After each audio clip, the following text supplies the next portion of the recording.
Buyuk sarkarda, davlat arbobi va Temuriylar imperiyasi asoschisi Amir Temur 1336-yil 9-aprel Kesh yaqinidagi Xo'ja Ilg'or qishlog'ida dunyoga kelgan. Muruntov koni namoyish etadi. 27 ta sultonni tiz cho'ktirgan va 100 dan ortiq janglarida umuman mag'lub bo'lmagan.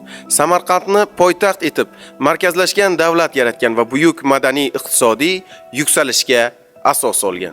U yoshligidanoq jasoratli, irodali va uzoqni ko'ra biladigan inson bo'lgan. Qisqa vaqt ichida o'z atrofiga ishonchli va sodiq insonlarni jamlay olgan. Amir Temur yurtlarni birlashtirib, markazlashgan davlatni shakllantirgan, savdo yo'llarini rivojlantirib, iqtisodiy barqarorlikka erishgan. Shu bilan birga u ilm-fan va madaniyatga katta e'tibor qaratgan. Mavron-Nahrni dunyoning eng go'zal va rivojlangan yurtlaridan biriga aylantirgan.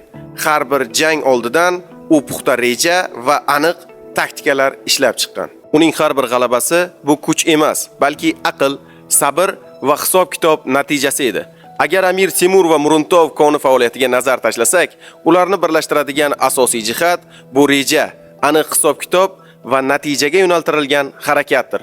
Bugungi kunda Muruntov konida geologlar, marksheyderlar va ishlab chiqarish texnik bo'limi muhandislari har bir jarayonni puxta rejalashtiradi. Qazib olish hajmi, yo'nalishlar, texnika harakati barchasi aniq loyiha va hisob-kitob asosida amalga oshiriladi. Jang maydonida vaziyat keskin o'zgarib turgan. Shunda o'z vaqtida tezkor tartibda qabul qilingan qaror jang taqdirini o'zgartirib yuborgan. Bugungi kunda Muruntov konidagi 3200 nafar ishchi xodimlarni bir maqsad sari birlashtirib turgan.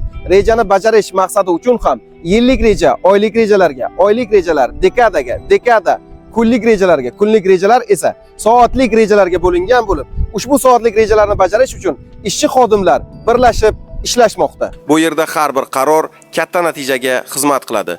Muruntov koni jang qilmaydi. U jangga tayyorgarlik ham ko'rmaydi. Ammo bu yerda har bir qadam va har bir qaror yakuniy natija uchun hal qiluvchi ahamiyatga ega. Amir Temur esa o'z davrida har bir jang oldidan aniq reja va taktikalar ishlab chiqqan.